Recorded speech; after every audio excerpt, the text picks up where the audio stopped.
She's just really firm. Yeah. And she almost lost the deal for her seller. She told, because she has to be there for showings, because it's $1 million property with kind of OCD sellers. Whenever we went and we were in the middle of negotiating, so we'd already sent an offer, they'd sent a counter, we were going to counter back, but my people decided they needed to see it a second time. Yeah. She was there, and I brought the counter with me, and my people signed it, and as we're leaving, like everyone's getting in their cars, I hand it to Jill. Well, then the neighbor pulled out of the driveway, and my buyer goes to talk to them, so they were still there. Ready, or I have a minute? You have a minute? Yeah. And then so my buyers were still there, and I was blocked in anyway, so I was still there. So I had already handed it to her, and she looked at it, and then my buyer was still in the driveway, and she said to him, "Are you sure you want me to present this to the seller?" And I was like, who are you? Sometimes I think I could be nicer, and then I hear stories like this, and I'm like, what? I was just like, you're not, she was over the top. Oh my gosh. I was like, and he was just kind of like, yeah, and my people, they were real sweet and like meek, and I was just kind of like, yeah, like for real, that's not appropriate. You cannot talk to my client and try to renegotiate that which we have already said. What? You did not even present that. You sure you want me to present this to my seller? And did they accept it? Yep. That's what made me even She's more gonna mad. feel really stupid. Every time they would accept something we asked for that she was fussy about, Yeah. she was like, I can't believe they accepted that. I'm like, Oh, wow. you're not the seller. Like, you can't, you don't get to make that choice. Then she had to pay a repair allowance that we asked for because she said there was no way they were going to do that, and they were so upset. And I'm sure she wanted me to split that $2,000 with her, but I was like, no way, sister. Not happening. So she paid for it out of her commission. Oh, good. Goober. But she was and she sent me all these nice texts about how great it was to work together. And I'm like, oh, okay. It's not quite mutual. Right. It was great. Hi y'all, welcome to Hustle Humbly. It's Alissa and Katy, and we are two top producing realtors in the Baton Rouge market. We work for two different companies where we should be competitors, but we have chosen community over competition. The goal of our podcast is to encourage you to find your own way in business. So stop comparing yourself and start embracing your strengths. Hey y'all, Katy here. It's time again for Agent Systems 101, the spring edition, featuring a special bonus, time management for agents. The doors are opening March 24th through the 30th, and you can learn more and jump on the waitlist at agentsystem101.com. Wanted to share a couple of reviews from past students. Leanne said, just did the intro in lesson 1 and cannot believe the amount and quality of the resources that Katy is reviewing and putting at our fingertips. And this is coming from someone who's been around and in real estate practically her whole life. And then Karen said, I want you to know I cannot be more impressed with what you are giving us, and I'm so excited to begin implementing what I have so far. Whenever I listen to your podcast, and now with day 1 of the systems course, I find myself thinking, why haven't I learned all these things from my broker? Why don't we talk about these things? I've been a realtor for 4 years, but now I'm beginning to feel like I may actually know what I'm doing. So grateful to have found you. Would love to have you guys join me. Again, you can find it at agentsystem101.com. Bye. Hi, Alissa. Hey, Katy. Are you ready? I'm ready. It's episode 84. Okay. The things you say to clients. So many things. Things you say to clients. Mm-hmm. There are so many Commonly used phrases that you use. Yes, and this episode was actually requested by Casey Gray. Oh. So she wanted to know things that we say to our clients. And as I started to write them down, like, there are a lot of things I repeat. I know. At first, I was thinking I don't really have a script, but everybody really does. Yeah, yes. Have the things that they say because you repeat the same activities. Mm-hmm. So of course, then you're going to repeat the same things that you say. Before we get started, though, we had a review who wanted us to share publicly where they could find us on Instagram and our website and such. So, okay. So obviously at Hustle Humbly Podcast will get you to our Instagram and our Facebook. And then the website is hustlehumblypodcast.com. Okay. And then you tell us your Instagram handle in case they want to be your Instagram person. I think it's Aliss Jenkins, Aliss Jenkins. Okay, good. Good tip. Mine's Katy K. Caldwell. Okay. If you go to Hustle Humbly Podcast Instagram, it's the bio will take you to our personal, our other business one, our personal one. So that's fine. Okay, the end. All right. So start us off on some of the things that you say to your clients. It was funny because I knew I was going to be making a list of what I say. And I knew you were going to be making a list of what you say. Uh-huh. But I was like, maybe I should try to find some commonly used phrases.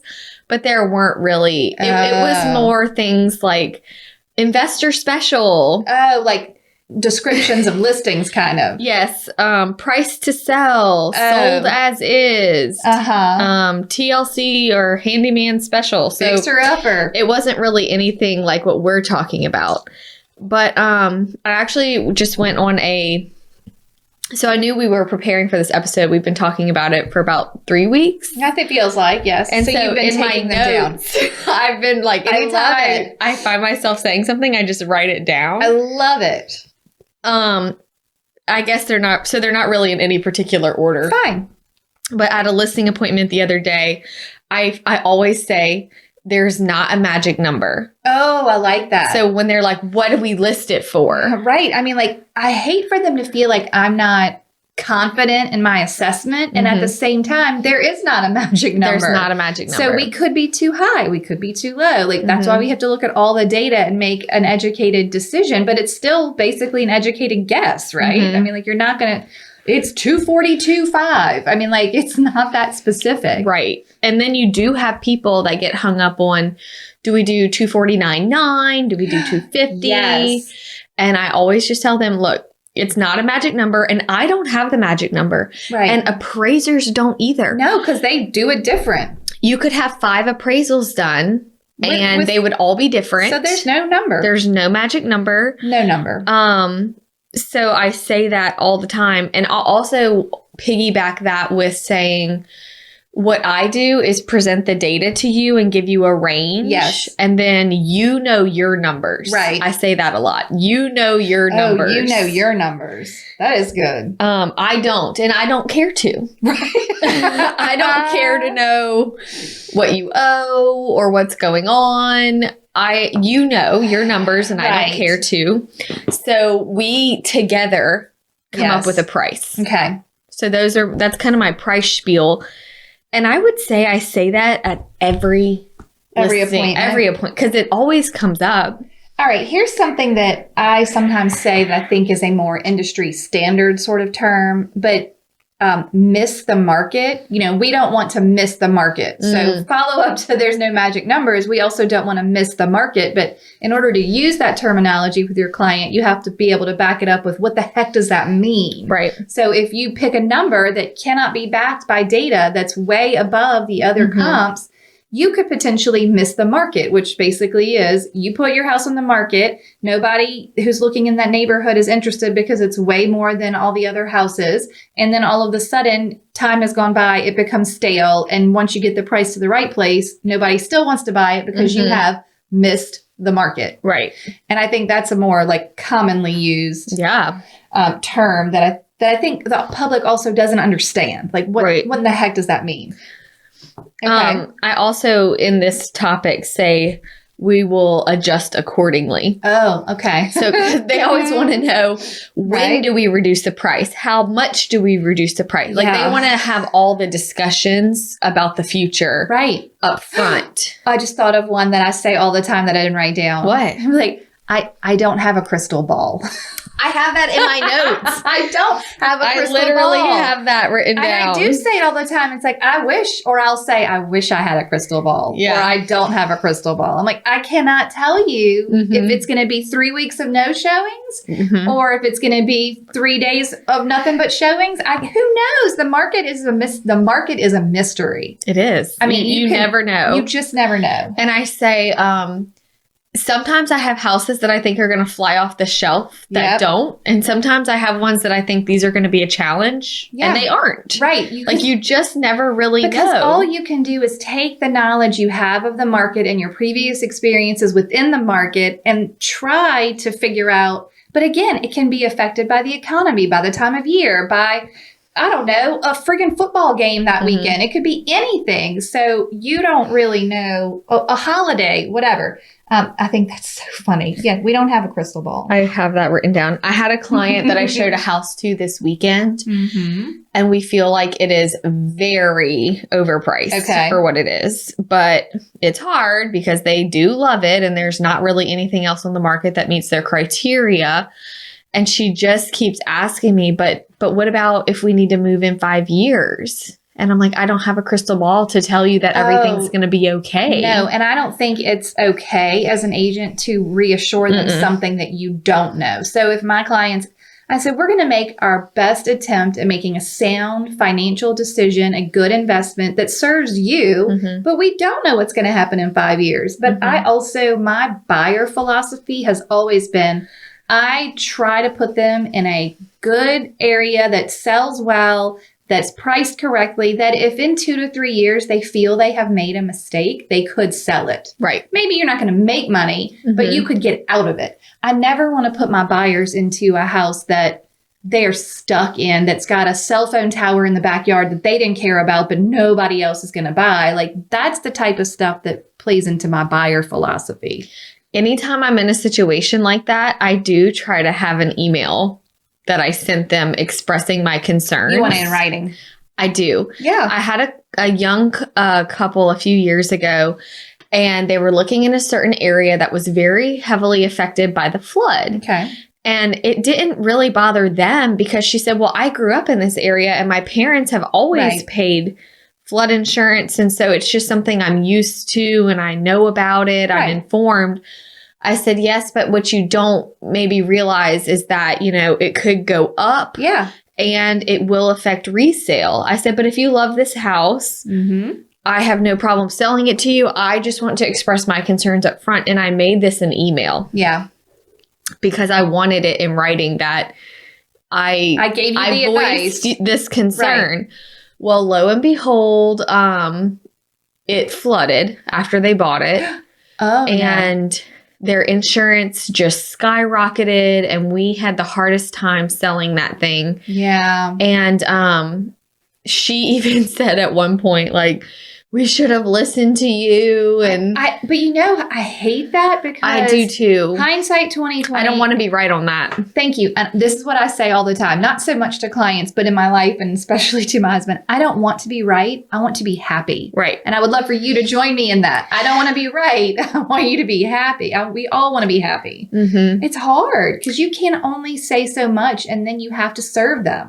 I never want people to think, well, you sold this to me 5 years ago and now this is happening. And when you're in a bad situation, it's normal to want to put blame somewhere. Yep. That's why I like to express my concerns about, and that's kind of what I did with my clients. I said, look, in an email, these are the comps. This is how I feel about it. Yeah. I feel like it's too high. However, it's going to be your personal home. Right. You have savings. Y'all have good jobs. Right. And sometimes you pay more for things you want just because you want to enjoy them. And it's not always this big investment opportunity. Right. You may break even. You may have to not break. I mean, but this is what I'm seeing. Yeah. And at the end of the day, it's up to you and how much you love the house. And this is where we are. Yep.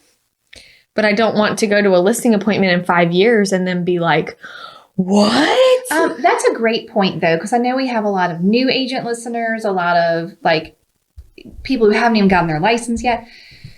When you first start your career, it's heavy buyers, right? Because this is the easy, comfortable thing to do. We're not nervous about, you know, really understanding all the nuance of the market that you would need to be a listing agent. We have buyers. If you do not have a buyer philosophy and a buyer plan in place and some knowledge that helps them make a sound financial decision, in 3 to 5 to 10 years, when they come back to you and want you, which is the key, you want them to come back to you and they want you to sell their house. What if you let them make a bad decision just so you could get the sale? Right. Then you're stuck telling them the bad news. You don't want to have to live through that. Oh, no. Something I say a lot is, I won't let you buy a house that I wouldn't buy without expressing my concerns. I think that's good. So, and I feel like when I tell them that, they go, oh, that's good to know. Yeah. You know, and then I'm not saying I'm not going to do it. I'm just saying I'm not going to do it without expressing Yeah, you need to know. my concerns. I think that's a good way to phrase it also. And then you can make that choice. Yeah, you decide. I'm not But gonna I'll give my stop disclaimer. you. I'm going to wave my hands in the air and tell you what's wrong. Okay. I also, when we're on, well, I guess on buyers, when they start to get anxious and they're like, you know, looking for, especially I'm sure this applies in these really low inventory markets that are, I'm like, I always say, you never know when the perfect house will pop up. Like and then I say, new listings come on the market every day. Because you can typically sense when they're getting so frustrated that they want to throw in the towel. And I'll just be like, you know, new listings come on the market every day. You just never know. But also, as long as they're not in some sort of panic short time frame, like what, it's okay if it takes us an extra, you know, month or two to find the right house. It's going to be okay. So back to the crystal ball. Yeah. I have these other clients. We ended up closing something else, but there was a new construction that was under construction that was 4 months away from being completed. Okay. And so we hadn't really been looking at new construction, but this was an old house, like in a new house in an old neighborhood. Someone had torn it down and is using the lot. So it was kind of this sweet spot of like, we get to be in the old neighborhood with the new house. Anyways, but her thing was, well, what if we go under contract on this and our dream house comes up in the next 4 months? And I said, well, if I had a crystal ball, right, then I could tell you, because she was wanting to know, like, her exact question was, do you think something will come up that fits our needs better? And I said, I wish I had a crystal ball. Right. But if you decide to commit to this house, we have to commit to stop looking.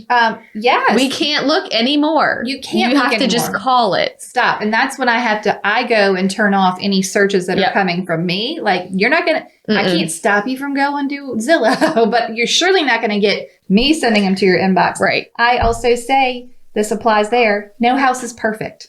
So, like, how many of your, you know, needs are you meeting? Like, where are the pros and cons? There's not going to, no, tomorrow, the perfect house is not going to pop up. It may be slightly better than this one for you, but it's still not going to be like the dream. And the grass is always greener for some people. So they're like, no matter what they choose, they still look at the other houses. They still feel like they lost out. They still feel like, because it is a semi-permanent decision. You're not going to, you can't change your mind in 2 years. Typically, you're not going to. But I mean, it's hard because there is no perfect house. So you're always going to be likely giving something up and then always feel like, what if everything shows up tomorrow, you know, in a perfect little package with a bow? You're right. But it's not. It's not. I also say very often, we only need to buy one house. I say that all the time. Like how? When you are out on showings with your buyer, and let's just say you're going to see 5 houses, and we're on house number 3, and house 1, 2, and 3 have been garbage. Yeah. They're like, I don't like anything about this. They're getting a little upset. You can sense that they're like, oh no. Or anytime when you see more than one house and they don't like one of the houses and they look like they're upset or frustrated, I'm like, hey, you only have to buy one house. Right. I don't need you to like all 10. I said, in fact, I would prefer if you didn't like all 10. Yeah. I don't need, that's hard to weigh through. It's better. And sometimes they look like they're just nervous to tell, like I care. They're nervous to tell you I hate this house. I'm like, it's okay. It's not my house. We don't have to look at it. Like, it's fine. It's going to be fine. But I say that all the time. When I was showing houses this weekend, and the moment we pulled into the subdivision, we realized this house isn't going to work. Oh, God. Just because it was a subdivision where from the picture you couldn't really tell, but when you drove down the street, they are almost touching. Oh, they're real close. And we didn't realize that going into it. And you walk in and it's beautiful, gorgeous. I mean, better than the pictures were. But that doesn't matter if you knew you didn't like the street. And so we walked in, we did a quick walkthrough of the downstairs, and the wife looked at the husband and was like, "Are you going upstairs?" And I just looked at them and said, "Y'all don't have to." I've had this happen. You don't. If this is not the house, let's go. It's okay. If we're not committed, we're not doing stairs. Right. I'm not going up the stairs to see it. Like, this is not the house. I'm like, that's okay. That's okay. I always say, don't do it for me. Yeah. Also, I won't let them get to the driveway and not go in, though. I'm like, we're here. Yes. We're not. It is not proper etiquette for you to say, never mind, the houses are too close together. Bad news. You signed up for this showing. There is a seller that wants to know your feedback. We're going inside. And this seller had it so clean and candle. I mean, inside did kind of make them. They were like, maybe we don't. But that's a great point. If you hadn't have gone inside, let's just say they went inside and were like, you know what? I hated that the houses were close together, but I love this house so much. It'll be okay. And once you're inside, you don't even know. Because you're always going to give up something. You just never know what thing they're going to say. Okay, well, I'm fine with this. Right. So, you got to do the showing once you've committed to it. Doesn't mean you have to do the upstairs, but you got to walk in the front door. Okay. Do you have another one? Kind of back to listing appointments when they're like, I think it's going to be a family, or I think it's going to be a young professional, or, they try to get, it kind of goes back to what we were talking about when they're trying to predict how this is going to go. Yes. And not that this is like a script that you would need, but I do say it a lot. Like, you can try to guess all day long and it's never going to be who you think it is. Right. You just don't know. It's just never going to be it. And so it's almost just helping their anxious energy. Like, they're just overthinking. Yes. And kind of like pointing it out to them. Like, you can guess, you can try to guess, but I'm telling you, you never know who it's going to be. I would like to tell you the anti-story to that. Okay. I had this one particular listing in a tract build, like less than 10-year-old homes, like a big builder. And they had been there probably 5-ish years. It was a cute little small starter type home, right? But he was a landscaper, and his landscape was so gorgeous, amazing. These flower beds were just the best. Like, it was the dead of winter. It was the best looking flower bed in the dead of winter I have ever seen. I was just like, oh my gosh. And he was really like, I want to push the comps. Okay. And I'm like, look, these houses are like, I can show you 5 other houses with the same floor plan that have sold in the last 6 months. So it's not like their numbers are very firm. And I'm like, okay, we'll go to the tippity top, but it's gonna, like, there's a limit. Like, we can't go over. Right. And I said, but you know what? You could go over as long as you get I said I wouldn't be surprised if you get a cash buyer retiree who was looking to live closer to maybe their grandkids that loves your landscape. Yeah.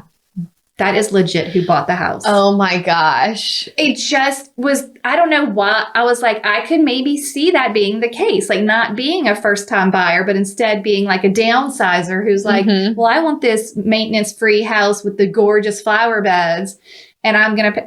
Legitimately. That's funny. That is probably the only time I have ever called the exact person, but I just, like, it was too much. And it really was the flower bed. Yeah. Like, y'all have to deep think about your listings. Like, really give them your listings, your buy, like, give some thought to, like, people's mindset and the psyche behind, like, who would live there and what do they need, or like what, anyway, that was funny. Hello, friends. We are so excited that so many of you are using the template course, and the reviews are just pouring in, letting us know that it has helped your business as much as it has helped our business. Yes, listen to this review. Thank you so much for providing this wealth of information, knowledge, in template form. So far, I've used a handful and received positive feedback like, this is so professional, or I really appreciate how organized you are. I mean, can you imagine? Yeah, your clients are actually going to say that. Yes. All right, here's another one. Thank you so much for this. I can't tell you how many times I've started this and how many notebooks of samples and notes I had. I have ADHD, and it is super hard to stay focused on getting it done. Having it all in one place is going to make it so nice. That is what we're here for. I know. Just look, you don't need to reinvent the wheel. Just use these. Yeah, nice and simple, easy, ready to go, ready for you to put your own logo on, make it sound like you. So head over to hustlehumblypodcast.com/templates /course and check it out. That's right. And you're going to enjoy them. You're going to love them. You're It's gonna going love to it. change your life. Literally fired my assistant. They are the best. Okay, bye, Enjoy friends. the template. Yes, enjoy. You know one that I say all the time? What? No, you cannot pick up this house and move it to that location. How many buyers in your career have said to you, oh, I just wish that we could get this house Over here. in that place? And then it wouldn't be the same price. And then more importantly than me saying that, because they're the ones that typically say that, oh, I just wish I could pick up this house and put it in this place. Then I always have to follow it up with, I cannot tell you how many buyers have said the same thing to me. Mhm. So this is a common thread. You can't do it. It's not going to happen. The price is the price because of where it's at. Mm-hmm. And this is your price. Like if you had no budget, then yeah, maybe you can go find this house in that place. Right. But when you're in a budget situation, that's typically the issue. Mm-hmm. Okay, what's next? You actually said something that is on my list. What? Push the comps. Oh, yeah. So this is kind of when we are talking about condition Mhm. and staging and decluttering and getting the house ready. Yes. I'll tell them I don't mind pushing the comps a little. Yeah. You can always come down, but you can't go back up. Fair. I say that a lot. So that's Okay. kind of, I had that little thing. You know, now we'll cover this since I was talking about my buyer philosophies. I have the same, like I have seller philosophies too. Like Mhm. I tell my sellers, I'm like, look, I'm a pretty aggressive pricer. I'm not looking for you to leave money on the table. At the same time, I am going to tell you legitimately what the ceiling is where you're getting outside of my comfort zone. Yes. And I'm not ashamed to admit, I've had sellers who still pushed me and were insistent on going over my ceiling and they got it. Mm-hmm. So it's not like a perfect formula. Like, there's no magic number. Right. Like I've said what I thought it was, and then here they are, you know, getting, actually your buyers bought that house. Which one? Zealand? On Zealand. Yep. Yes. Where I told them to list for like $3 whatever, and Yep. they were like, we think $350, and they got way over that. I know. And I was just That like, was a unicorn. I was like floored. That was crazy. But the point is, I guess, yes, I would like to, I have a philosophy. And I think the important part of all of this is that you have to over communicate with your clients. Why? The whys. Yes, I'm not going to leave money on the table for you. If you chose not to say that, then that's why they're pushing you Mm-hmm. because they don't believe that you're giving them everything they can get. Right. You know, so you have to tell them what's going on. I say not doing XYZ would invite lower offers. Oh, I love that. So if you don't want to Paint or whatever. remove your rugs or whatever, Mm-hmm. I'm just telling you it will invite lower offers. Yeah, that's really good. I like this one. A lot of times this happens with sellers or even buyers sometimes who get gun shy after a little bit. I many times have said, it's okay if you aren't ready. I'm not going anywhere. Yes, I So, feel like I say that a lot I too. think it's also, it puts their mind at ease. It keeps you from losing them because sometimes these people feel like they're letting you down if they don't list after that pre-listing appointment. Mhm. And all of a sudden, 6 months later, you see their house listed with someone else and you're like, why? And it's because they think that you're upset with them that you didn't list originally. So I'm frequently saying, it's okay if you're not ready, because also I'm not here to sell you. Mhm. I'm not here to sell you on buying a house today, nor am I here to sell you on selling your house today. I'm here to serve you. And if now's not the right time for you, that's okay. I'm not going anywhere. When I was little and people said, like, I will call my attorney, you know, like Right. in movies, Yes. I literally thought that each person had their own private attorney. I'm going to And call if my you attorney. didn't need them, they were just sitting there. Like, Katie is my attorney. On retainer. Yes, and she doesn't do anything else. Unless, Wait until and I I need remember thinking, how do attorneys... And my mom was like, well, Alyssa, they have all different clients. Clients. Like, it's not like everybody has their right? own. Like your CPA is just doing your taxes. But I guess because they say my attorney, it always Right. made me think that, they had one just for them. yeah. Oh my heavens. But boy. yeah, then it would be a problem if everybody was waiting. Yeah, no doubt. But yeah, I'm not going anywhere. I'll be here. I'll Yeah, be right. here when you're ready. There's other things I can do while I wait for you. Don't Yep. worry. I'll be here. Okay. I want to do one of my favorites that you say that I'm curious if you put on your list. I understand if you need to interview other agents. Did you put it on there? Yes. I love that one. I think that is a great permission slip that says, I mean business. I'm telling you what's what. And if you feel like you need to interview other agents, okay. I have to tell you a funny story. Tell me. So a few years ago, I sold this really sweet couple their house. Okay. I thought it went well. I can see where this is going. We are still friends, friendly with the family. Oh, no. And you know I'm a Dave Ramsey endorsed realtor. Right. And a lead came through the website. It was them? And it was them. And you were like, wait a minute. What? Why did you request an agent? Right. And it sends them 3 people and it sends their contact information to 3 people. And it becomes like this fight fest. Right. You know, and you were then in competition to get back your own client. Yeah. And now if I close them, I have to pay a referral fee. That's Yeah. unfortunate. Because it came through the website. But I called and said, well, hello. You know, and she said, oh my gosh.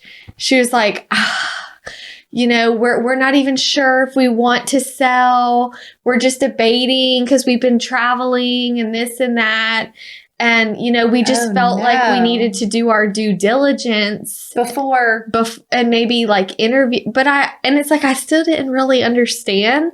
But I did say, I definitely understand if you feel the need to interview multiple agents. I know that we are friends, almost family, but if this is still a professional transaction and I'm happy to send you my resume and my sales numbers. And she was like, yeah, thank you for understanding that. Oh, thank goodness. Yeah. And so she was like, even if we do something, it would be way later. Right. And like later this year, maybe. But I wanted her to know, like, I was surprised, but it also reminded me that as a buyer, it's a little easier going. As a seller, she was feeling more anxious. She was feeling like she needed more research. Yeah. Than just saying, oh, Alissa worked with me before. Yeah. And I think, too, you have to remember that not everybody knows what you do professionally. No. Like, she doesn't maybe know the volume or my systems or that I am full-time or compared to who else you're going to interview. Here's some questions to ask. Like, that's interesting. I wonder if it would be a good, y'all, this is literally coming out of thin air for me. This is kind of I wonder if it would be a good, like, communication to your database to, like, when you update your resume every year, just be like, hey guys, I've updated my resume, just wanted to share it with you, and I've updated my vendor list or something where you're like, here are resources. That's a good email. Wouldn't that be so helpful if at the beginning of every year? If she had seen something that said, look at Alissa, she's so professional, she even sends me her resume without me asking. And you could say, like, if you need it or if you need to forward anything to pass a friend. I really feel like something like that would have avoided this situation. Totally. That's what I think. You know, they're an older couple. Yep. And it's not like she's on Facebook seeing my sales like all the time. And, you know, you just never know. Yeah. Yeah, I agree. Okay, well, look, solve that problem right there. But I wanted her to know I'm not fussing at you for feeling like you needed to interview other agents. That's really where we have to people. Keep our emotions under control. You can have hurt feelings. You can go scream in the pillow before you follow up. Not in that case, because you have to follow up quickly. Yes, you have to be the first. They time us on who calls first. Oh my gosh. It tells because it's all through an app. It's so stressful. Oh, wow. I have fought a relocation company before for a referral fee. Yeah. Because the client contacted me first. I'm like, they're my past client, whom I have worked with before. Win? Yes, my broker got involved and I won. But it was hard because that was the only time that ever happened. Typically they win. Yeah. And get all the money they want. And in a way, it kind of made me think, well, say I wasn't on this list. Yeah. What if you weren't in that rotation that day? And I do think it's like a total God thing that I was. Because like, what are the odds? Oh, because there's more than 3 of us. And it's all random. But you know what? When I was doing online leads, I would get some of the same thing. Like I would get someone that was my client or someone I knew and I'd be like, what are you doing? Yeah. What do you think you're doing? And then you could tell she was like, like you caught me red-handed. I just wanted to be like, it's okay. Oh my gosh, it's so funny. Like, y'all, because it's not about us. Mm-hmm. It's about them. She was like, I need to do due diligence. Yes. And she might have got to the end of that and still called you. Yeah. But she might not have. Right. Somebody might have been a good smooth talker on that list and got her signed before she even knew what happened. Very well could have. Oh gosh. All right. I love it. But I think that's a really good point, not to go off on too much of a tangent, but the things that we say, a lot of time I want them to know that I'm like speaking to their fear or their anxiety. Oh, like all of them are about. I am hearing what you're saying and I'm giving you permission. Kind of like when you're struggling with something and then you read about it, like somebody else struggling with the same thing and you go, oh, good. Like you almost have permission to think those things or feel those things. Yes. You're really, everything that's a thing you say, it is. It's talking to their anxiety, their fear, their, nervousness, and their lack of knowledge. Like, I'm sharing things with you that you don't know. Right. Because they'll just make stuff up if you don't tell them. And like even reassuring them like, this is normal. Yeah. Okay, good. This leads right into my next one. Okay. My next one was seller. You may have no showings for weeks and then 3 on one day and multiple offers. Can I tell you how many times I've said that? Because it's literally happened. I'm like, you guys, I cannot predict when people are going to come for showings. It literally may be 3 weeks, not a single showing. And then on a random Tuesday, 3 showings and multiple offers. You just never know. You just don't know. You just don't know. But I also find that the things you say work better when you're like, I had a client who... Like, they need to know examples and stories. And the more examples and stories you have, the more they understand, oh, you're not just like saying this. Like, it's really based in experience. With a seller, I have them ask a lot of times, should we do like exterior photos and say pictures coming soon just to get it on the market? So the thing I say is it's always better to wait to put our best foot forward to invite the best offers. Yes, agree. So it's better to wait and put your best foot forward. Yes. Is always my answer to I've had some trouble with like anxious sellers just putting everything on Nextdoor and like Nextdoor has kind of become a problem. Like they're trying to sell their house. Yes. On the app. Hey guys, I'm going to be listing it in 3 weeks. And now it's like not ready. Right. And then you might get a buyer early, but are you going to get what you could have gotten? Well, okay, great. I will tell you a recent story. I have a sweet buyer-seller combo, but they were able to buy first. So we've completed their purchase transaction. Now they're getting their house ready to sell. And she, of course, told her neighbors, everyone does, or some people do. And one of the neighbors said, oh, my friend's been looking for a house in the neighborhood, especially y'all in these low inventory markets. Yeah. I'm sure y'all are getting so hard this a lot. But so the neighbor says, oh, my friend's been looking in the neighborhood and having trouble. Well, can she come over tomorrow and see it? Well, thankfully, my client calls me up and is like, listen, this is what happened. She wants them to come over. What do you think I should do? I already said yes. And I'm like, okay, it's fine. Breathe. Like she's not ready. The house is good, but it's not ready. And I said, you can show it, but we know nothing about this person. We don't know if they have an agent. We don't know if they're pre-approved. We don't know if they have a house to sell. We know nothing. I said, you need to be mindful that you want to say very little because for sale by owners ruin deals for themselves all the time by saying too much. And you tell her that you have an agent. And she said, okay, I got it. I'll do it. And I'm like, let me know how it goes. So she calls me the next day and she says, okay, well, she really liked the house, but they have a house to sell. And they wanted to know if we would take a contingency. And I said, you haven't even put your home on the open market. I mean, like, that doesn't even make any sense. No, it doesn't. So we talked it out and she was like, I totally understand what you're saying. I knew that you would, like, she knew she needed assistance in thinking it through. Yeah. But I'm like, it's okay. We got this. And I'm like, we don't even know if they've seen it, talked to a lender. Right. No, nothing. If they could even buy it. So you're right. Frequently. And I say this a lot to my sellers who are prepping for the market. I'm like, I would rather you take an additional 3 weeks to get listed and be fully ready than you rush to get it on the market and you're going to have to make concessions in price or something like that because the house is not ready. Kind of goes back to when I say like that would invite lower offers. Yes, I like that.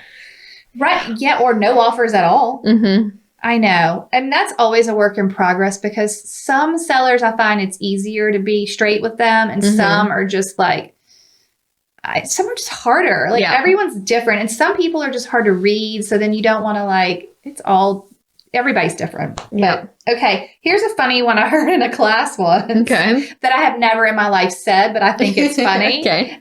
If I can smell it, I can't sell it. Oh, that's good. I think it was a staging class. Yeah. If I can smell it, I can't sell it. Can't have a stinky house. Nope. But that's kind of cheesy, but it is funny. Now, my pre-listing, getting your house ready for pictures template that we have has really helped with this one. Yes. But before I had that list, so I send that list before I ever go to their house. Right.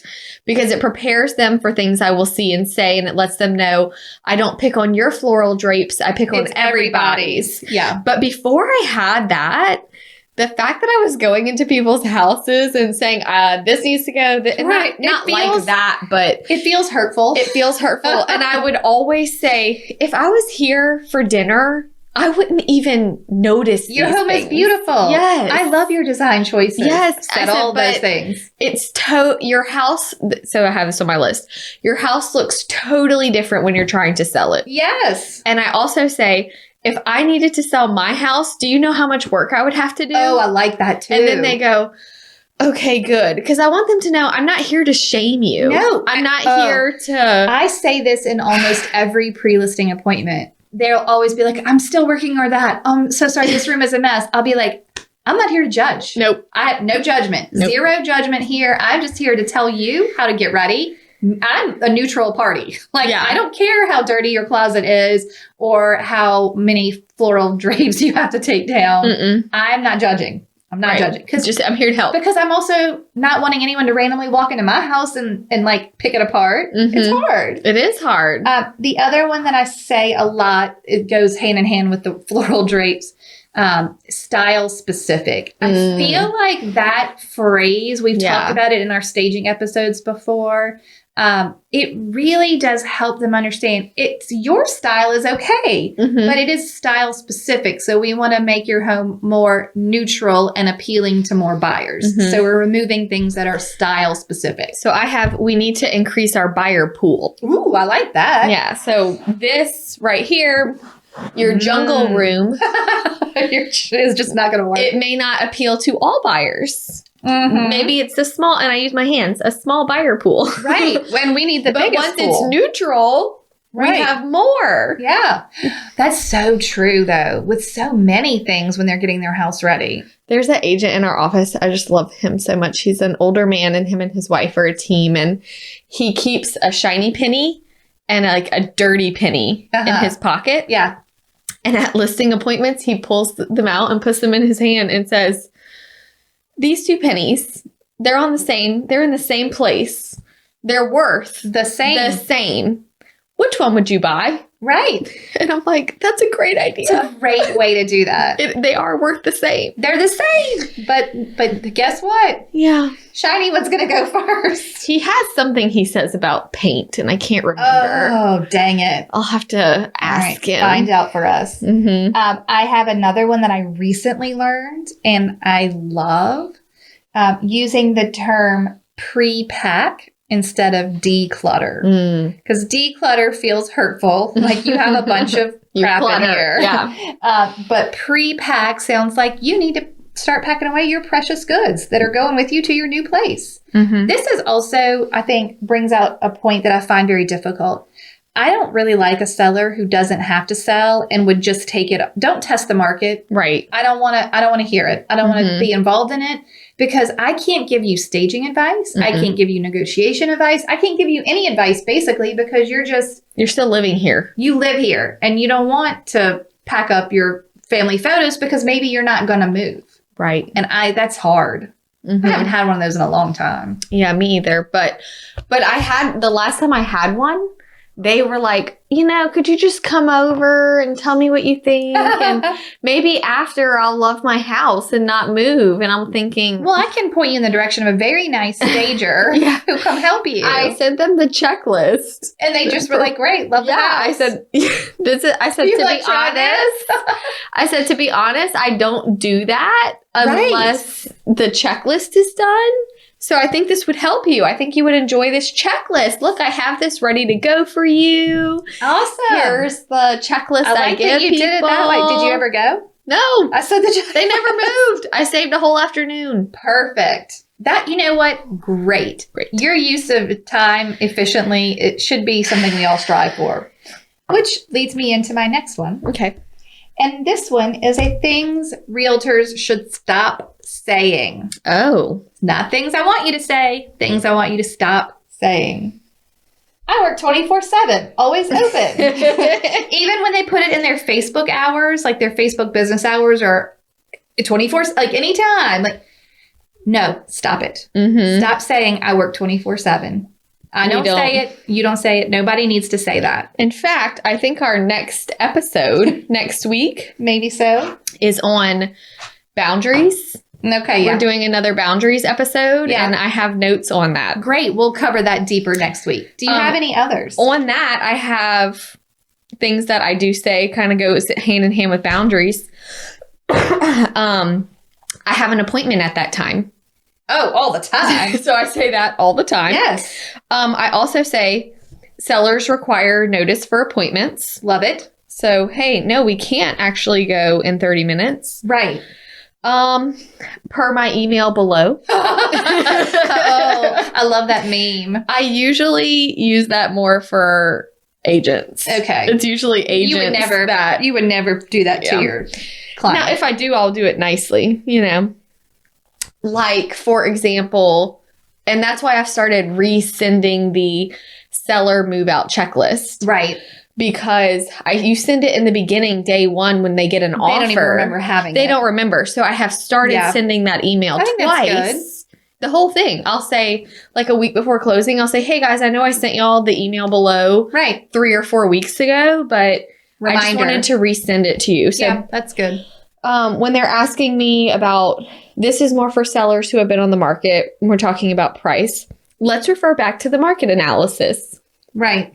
Where I I do have one that goes along with that. I also have price change philosophy.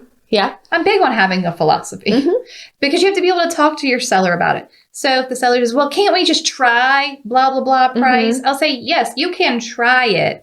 But once you make a price change, any buyer who is watching your home will wait you out to see if you make another.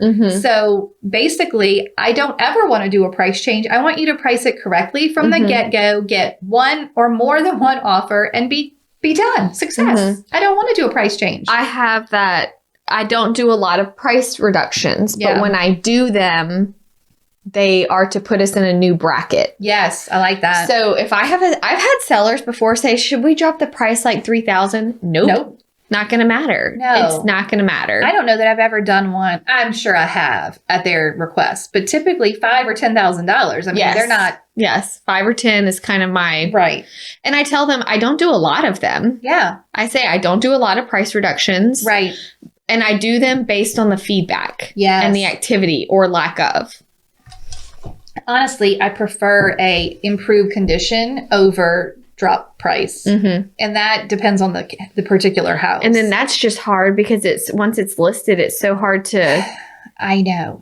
Advertise the new condition. So sometimes I have to do a very moderate price change. Right. In conjunction with the updated conditions so that they see that. That would be the time when I would recommend a small price adjustment.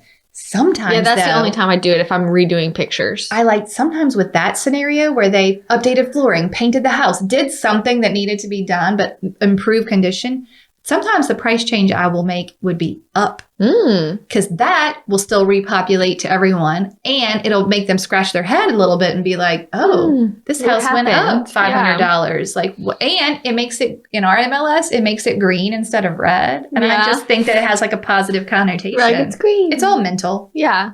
There's psychology, I'm sure, to all of it. Mm-hmm. Okay, anything else? I have 2 more things. Okay, perfect. For my buyers, I say, would you be sad if it sold?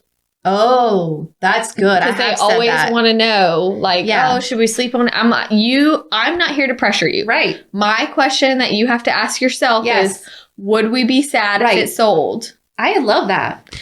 And then money is better than repairs. I always recommend an allowance. Yes. I always recommend an allowance. Sellers don't do things the way that you would. Please. They don't do things. Oh, I mean, honestly, I'm basically a broken record. I know. There are so many things that I'm saying the same every time. Yep. But, I mean, right. Money is always better than repairs. Always. No disputes there. No disputes there. Okay, I have a toast. Are you ready for the toast? I am. Okay, this toast comes to us from our friend, Emily Ness. Emily is in Birmingham, Alabama. Great. Okay, super. She is toasting to, I want to make sure, okay, Cece Howell. She is a top producing agent in her new office. So Emily just changed offices. Okay. From the moment I joined ARC, she has reached out to check on me constantly. She has taken time to meet with me, shared her amazing systems, and is always just a phone call away. She does a ton of business and yet is always super calm and kind. Aww. She is the epitome of community over competition. That's so sweet. I told her about the podcast and she has loved it. Oh, okay. And she said Hoover, Alabama. Oh, okay. Okay. So cheers to Cece. From Emily. Cheers. I love it. Cheers. Bye, you guys. Thank you so much for tuning in to the Hustle Humbly podcast. Let us know who we should toast to for the next episode. Be sure to follow us on Facebook and Instagram at Hustle Humbly Podcast. If you have an episode, topic, or question, please email us at hustlehumblypodcast@gmail.com. Be sure to subscribe to the podcast and leave a review. See you next week. Bye. This is the good life.